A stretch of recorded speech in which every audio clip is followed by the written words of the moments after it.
Seems the script is missing a few pages.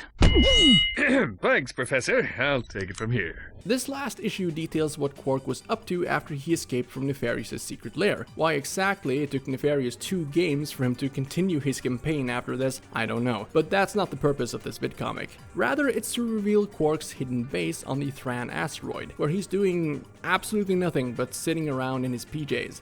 His entire speech here about suddenly realizing he's not invincible is frankly pure bullshit, and the only reason they included it was so he could have his heroic redemption during the last boss fight, where he does absolutely nothing. It's a straight up lie that him almost exploding along with the Star Cruiser was what made him realize that he's a coward, because that's simply not his character. He wants to be the hero, desperately, even to the point of allying himself with a world-destroying maniac or setting loose a deadly experiment for him to stop all by himself. The Quark we've seen portrayed so far, even in this very game, is that same Quark. It's just that he doesn't want to do any of the work. He literally takes the easiest route possible towards stardom, and even then, he did actually join Ratchet and Clank on the fucking Leviathan mission, despite knowing it was going to be dangerous, and he faced Nefarious without as much as a quivering bone in his body. He even went back during a self-destruction sequence because he thought he saw something that could have helped the team.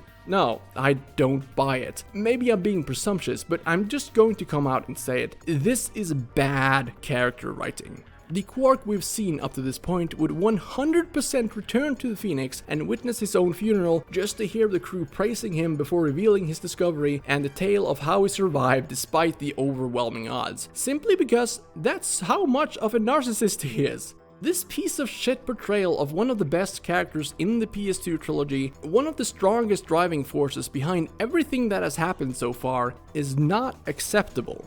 It doesn't help that this is the last time Quark has any important relevance in the series except for being a comic relief from a Saturday morning children's show either. So yeah, I'm disappointed. And even though he does retain most of what makes him so good during the early game, they're really doubling down on Quark's egocentric trait for the most part in his cutscenes. But they're also intent on portraying him as, well, a dumbass. I don't like that. I mean, Quark was always kind of a goofy dude, but he did after all fool the duo in the first game and put up a good enough act to fool people into thinking he was actually Fizzwidget in the second. And while he was never portrayed as smart, I still don't think he gets enough credit throughout Up Your Arsenal, and that feeling is cemented right here. They really did Quark dirty in this one.